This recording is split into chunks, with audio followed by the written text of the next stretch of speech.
everyone, Julian here. Today I'm going to be talking to you about how to make Libero and Pera style tech house, that more rolling, grooving, deep style. As usual, you can get the full project file, samples, MIDI, presets, every single thing you just heard in the intro is available right at the top of the description on my Bandcamp. Definitely go grab that. It really helps support me if you guys enjoyed these videos. Plus, you get this awesome template to work with and make your own tracks. I've also just dropped a new sample pack which is called 50 Ultimate Essential Track Effects. The link to that is also at the top of the description. You can see it's got 50 really solid effects here. Literally everything you need. Risers, sweeps, down sweeps, crashes, little background sounds, even some cool melodic effects.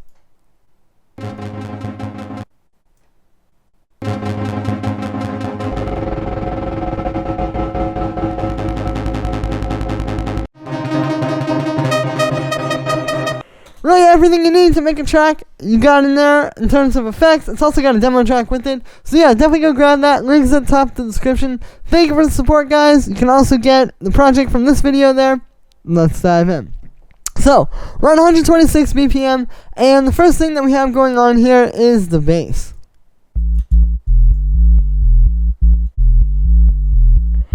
Now, I think the bass line is actually a lot more important than the sound here. The bass sound, it's actually a pretty simple bass. So, it's just a sine wave with a little bit of FM from a triangle wave. And then the secret here is that the sine wave is an octave lower than the triangle wave. So, if we put those in the same octave, check out what happens. It's not quite as fat as... So it's a good FM technique. Again, it's a simple bass, but there is actually kind of something cool going on there. It's just having one of the oscillators an octave below. You kind of get like that overtone from the second oscillator. That's going to allow you to still have the really deep low first oscillator, but you still have like some nice mid-range in there as well. And then I also have that low pass just a little bit. And then it's just being sidechained. So again, pretty simple bass sound. But the actual notes here are really important. So you can see... it's really basic. It's just 3 notes. And if you look at this, so we're in the key of E minor here. Technically, right? You can see like we have E, so that would be our root note, our minor third, and then our fourth here. I guess you could also look at this as A minor though, in which this would be the root note, minor 7th, and then this would be the 5th. So, however you want to look at it. But yeah, it's very basic musical intervals. And it's just creating that call and response groove where you have the first half, the dun dun dun dun dun dun, right? That's like very syncopated and groovy. And then this one just goes dun dun dun dun. So it's actually like a lot going on there between those two patterns. And it just comes down to, again, the way this is syncopated. We have some 16th notes there. And then it goes straight into a dun dun dun dun. That's really important. If you just sit here and do this all day,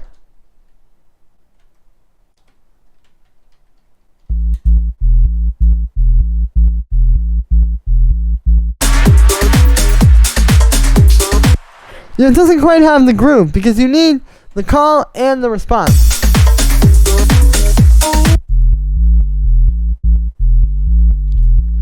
So it's less about the actual notes you're playing and more about the placement and kind of how they relate to each other. Then we have the kick. Which, yeah, this is just a nice punchy kick. I've actually tuned it, you can see. It's jumping all over the place there, but yeah, it's hitting A, so again, just the same root note from the bass line. I'm also converting it to mono just to make sure, because sometimes kicks can have a little bit of weird stereo stuff, and you usually just want them right down the middle. And yeah, that's the kick. The main thing here is just not messing it up, right? Like, most kicks, if you turn them up and you get it hitting loud enough, you're not going to need all that extra saturation and drum bus. It's all about this groove between the kick and the bass. And then on top of that, we have these hi-hats. So basically, these two up here are like the main one. Right, we have like that. And then a nice bright one. And this first one you can see, it's actually a 909 hi-hat that I shortened. I used the amplitude envelope to make it a little bit tighter. And then again, just one for the bright highs on top of it. Then we have this one, which just plays like kind of some extra notes there. Just adding some groove. And then I have this little operator hi-hat.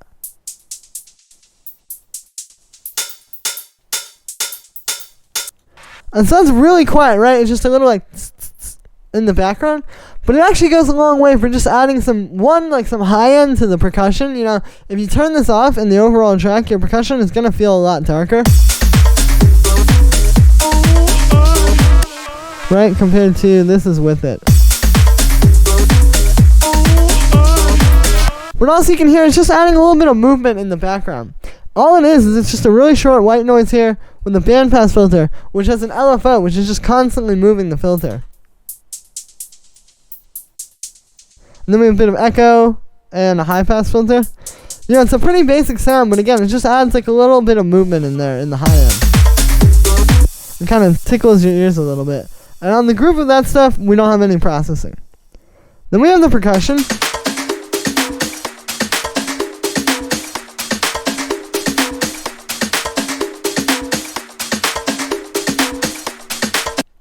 So basically, we have like a few different like live loops. You know, like some organic live percussion. We also have this one. And then this one, which was one of those that I chopped up. And I chopped that one up because it's actually kind of like creating a groove with these two sounds. You can see we get like a...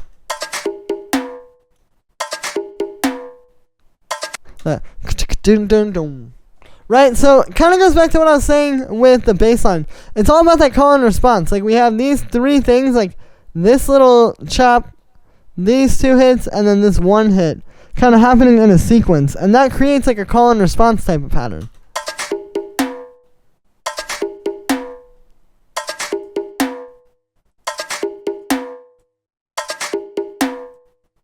So yeah, it's very basic, but it works really well in the track and creates like a nice groove.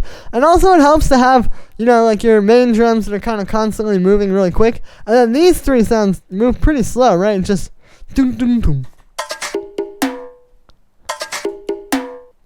So yeah, and then we also have like a little bell. You can really hear that with the snare. You're just having some high-end percussion. And then the last percussion is this house snare here. So yeah, just a nice punchy one. We don't have anything on the group. You can see the only effect on that is just this low pass filter. And we actually have that on these, like all four of these elements that you hear in the build up there. It's just kind of like fading all those in.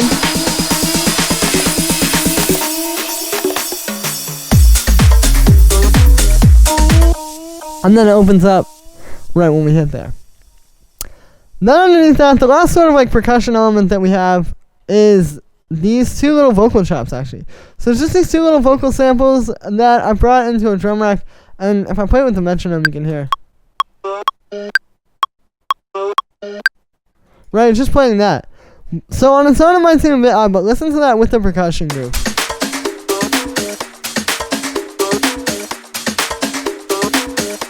Right, we get kind of like kind of like that. It's like bouncing off of like these percussions over here basically.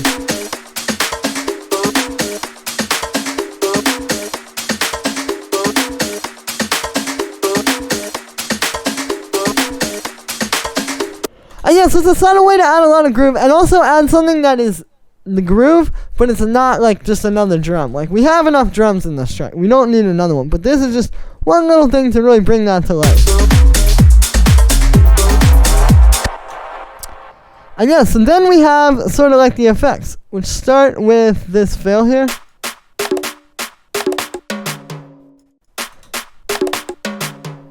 So all it is it's the snare going doom doom doom doom doom, like very basic fill. But then I got all these little congas and like these timbales on top of it,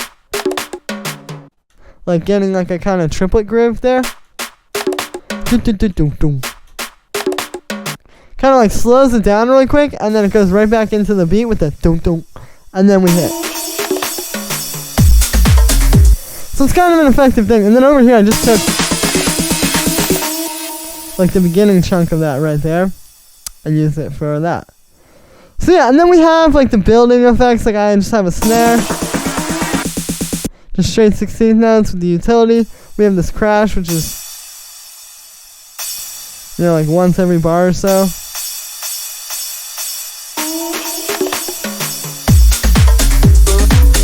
kind of classic house. We have like a white noise that hits when the drop comes. And that's just a bandpass filter being moved down. And yeah, pretty basic there. You can see reverb, high pass, auto pan. I have this right here.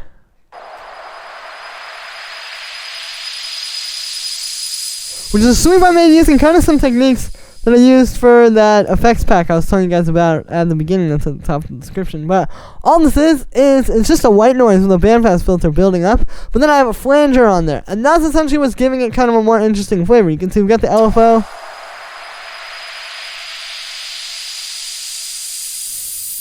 And yeah, it's just adding like a nice kind of metallic thing to this. And then just going into a bit of reverb, but kind of a nice way of making this more futuristic and just something more exciting than just white noise.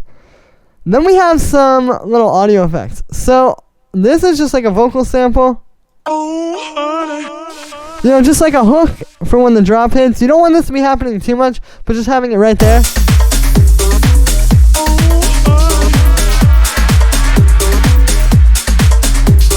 I also have these little sounds. I made these with the Micro Freak. I'm pretty sure it was the Micro Freak. If you don't know, the Arturia Micro Freak. Going into some pedals. Like, I want to say I have this hologram Infinite Jets over here. Pretty sure it was that pedal. What happened was I actually just turned the Micro Freak on and plugged it in. And then that was, like, that pedal was just on. And it just kind of made this cool sound. So I recorded that. It's just that going through some echo. I've got it with a bit of auto pan.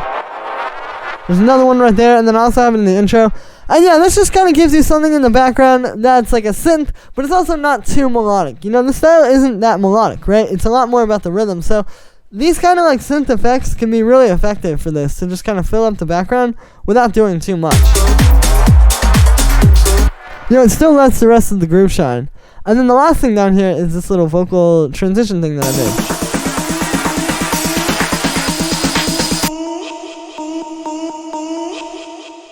So yeah, that's just the vocal sample. I just took a little chunk of it, made that little oh, oh, oh rhythm, and then we got some echo, reverb, bit of drum bus. Just a simple thing for the build up to kind of make it a little bit more interesting and kind of take the hook and do something with it, but not just give the whole hook away right at the beginning of the build up.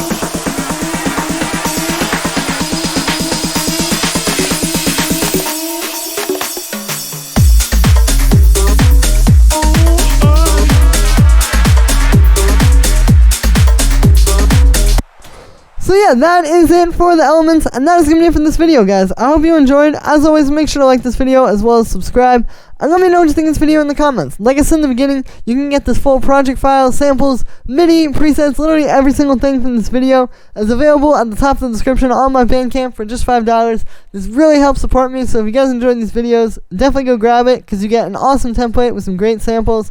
Plus, it's going to help keep me going. I've also got my new 50 Ultimate Essential Track Effects pack right at the top of the description. This is also a really great one to get if you want to take your tracks to the next level. And yeah, so link to that is at the top of the description. Thank you so much for all the support, guys, and I'll see you tomorrow with another video.